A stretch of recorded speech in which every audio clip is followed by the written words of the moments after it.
Let's take a look at this example. Like always, we have to first set the loop currents, I1 and I2.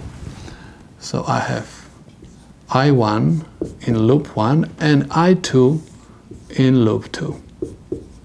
Next, please keep in mind that we are going to use again the general formula for the mesh equations. So in order to write the mesh equations, we have to find first impedances Z11, Z12, Z21, Z22, and the sum of the voltages in two loops.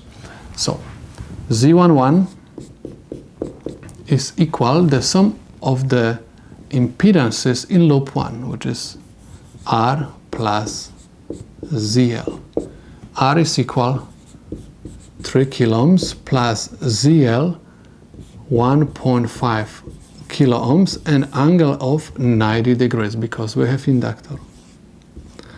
And if you are going to use the calculator, you're supposed to get the answer 3.35 kilo ohms and angle of 26.56 degrees. This is my Z11. Next, we're supposed to find Z12, which is equal to Z21. This is the impedance between these two loops.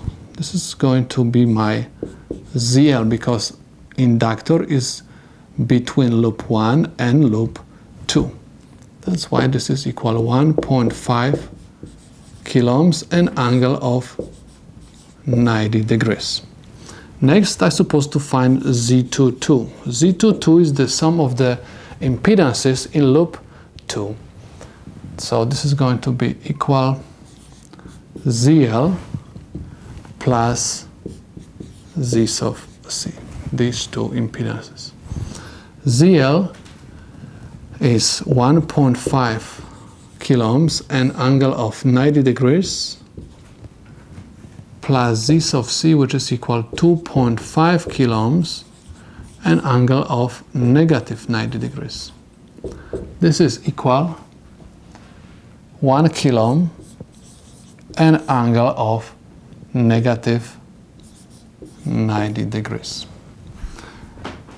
Next, we're supposed to find the sum of the voltages in loop 1.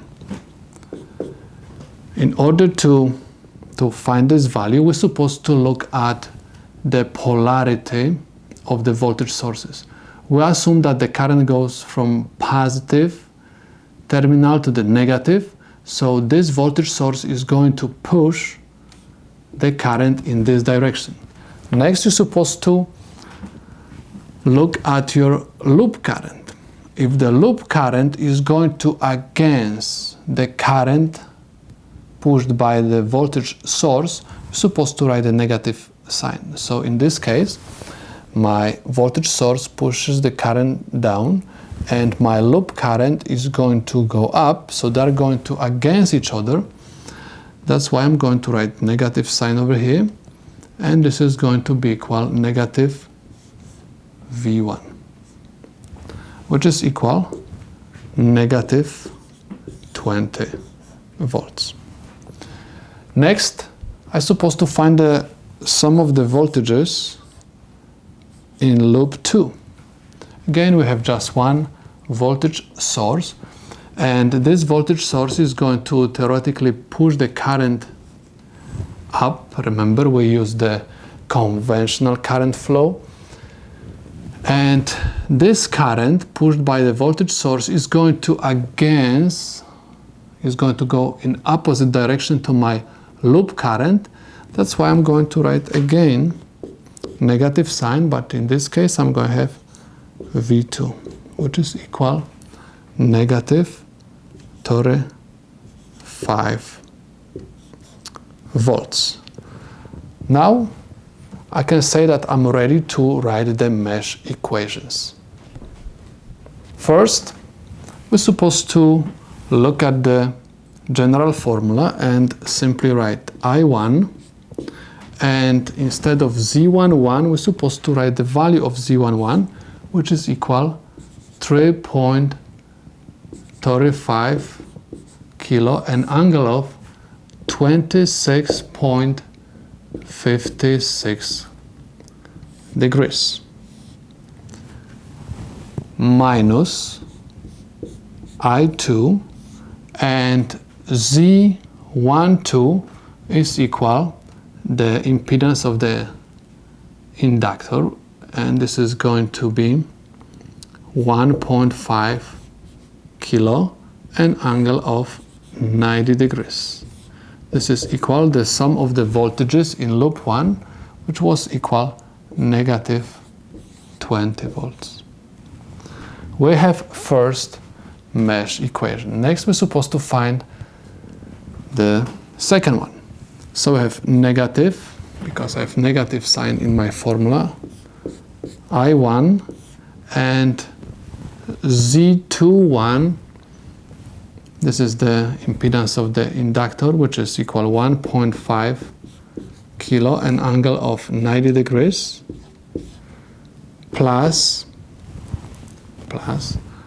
I2 and total impedance of these two components in loop 2, which is equal 1 kilo and angle of negative 90 degrees, and this is equal sum of the voltages in loop 2, which was equal negative 35 volts.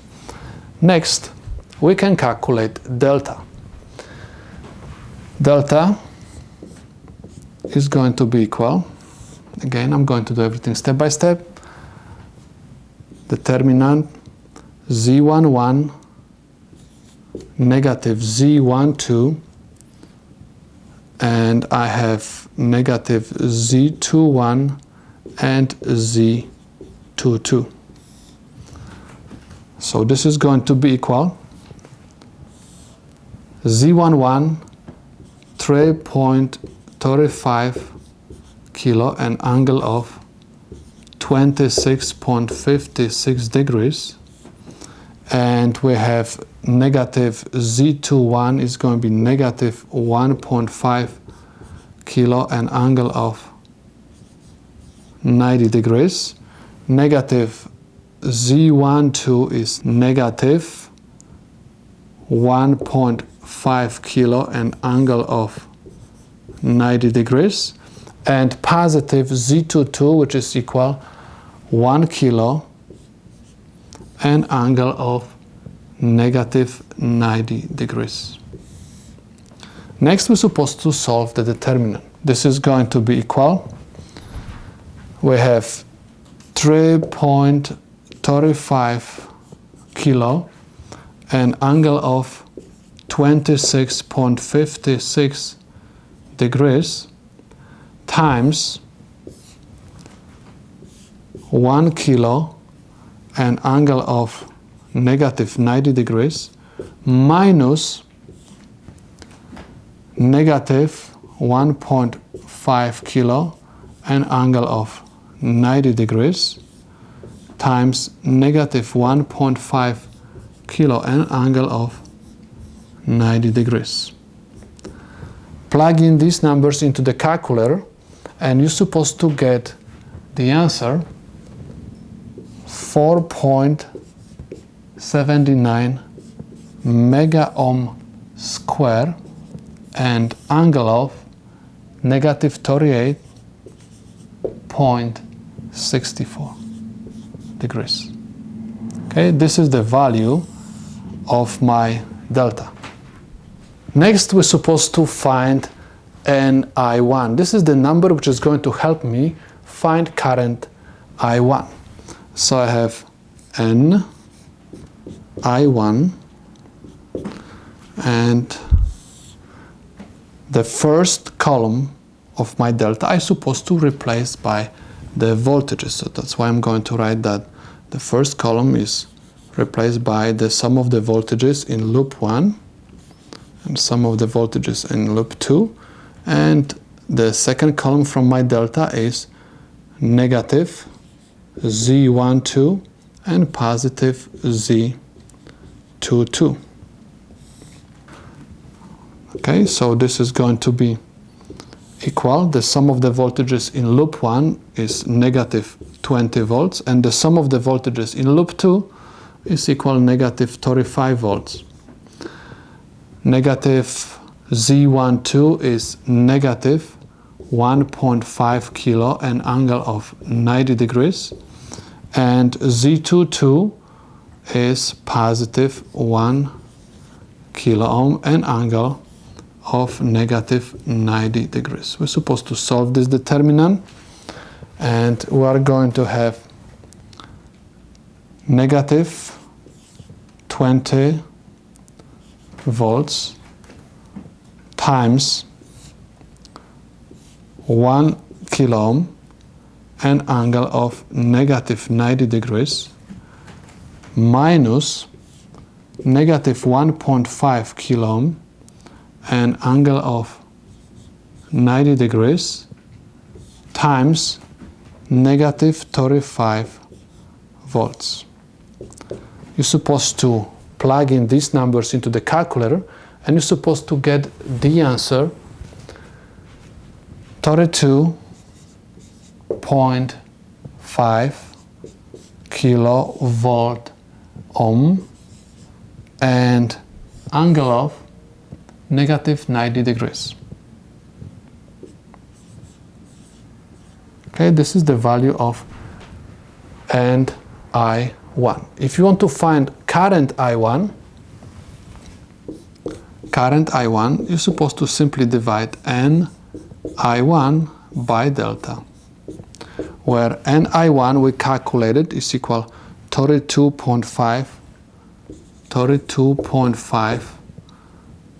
kilovolt ohm and angle of negative 90 degrees divided by delta, and we found delta. Delta is equal 4.79 mega ohm square, an angle of negative 38.64 degrees. So I1 is supposed to get equal to 6.78 milliamps and angle of negative 51.36 degrees. Okay, so this is the value of my current I1. This is my current in loop 1. Next, we're supposed to find I2. In order to find I2, we're supposed to find NI2 first.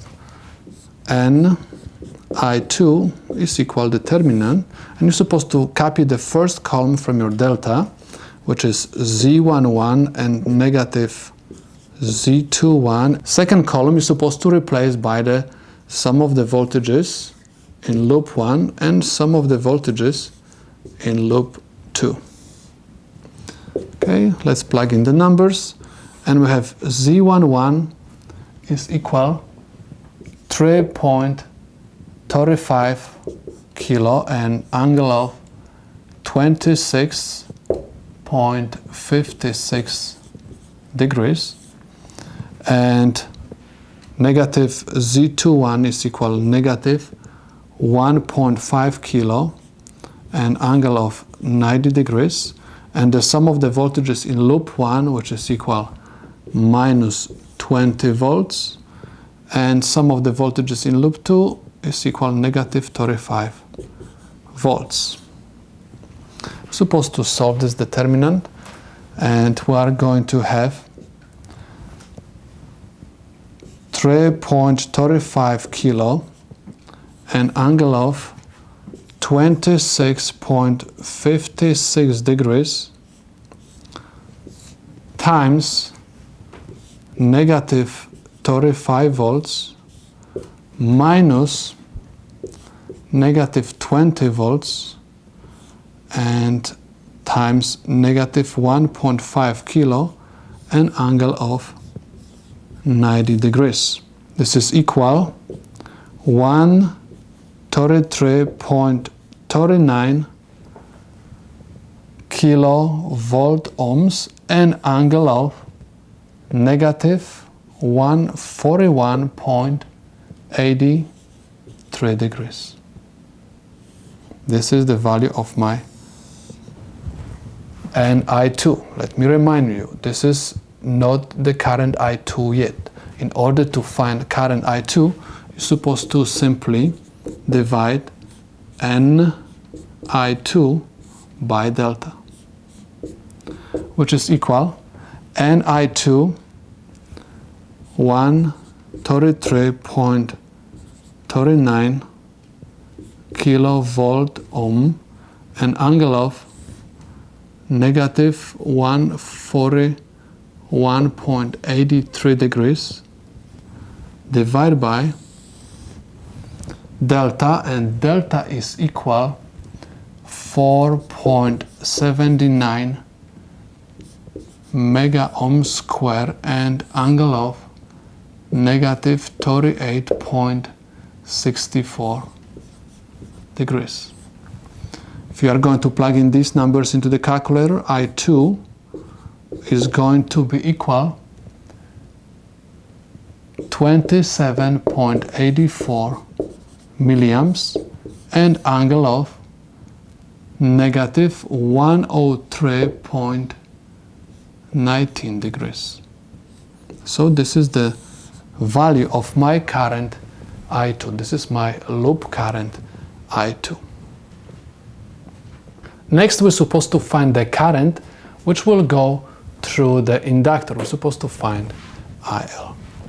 Now, please notice that inductor is between these two loops. So these two currents are going to simply create the current which will go through this inductor. So let's take a look how these two currents are going to go through this inductor. So I1 will go clockwise and I2 will also go clockwise. So together they are going to oppose each other at the inductor. So anytime these two currents are going to oppose each other, we're supposed to subtract them in order to find the current which goes through the component between two loops. So if I want to find IL, I simply write that this is equal to I1 minus I2, where my I1 we found is equal 6.78 milliamps and angle of negative 51.36 degrees. You can add the parentheses because some calculators are going to give you proper answers if you are going to add the parentheses, minus I2, which is equal 27.84 milliamps and angle of negative 103.19 degrees. Supposed to get the answer IL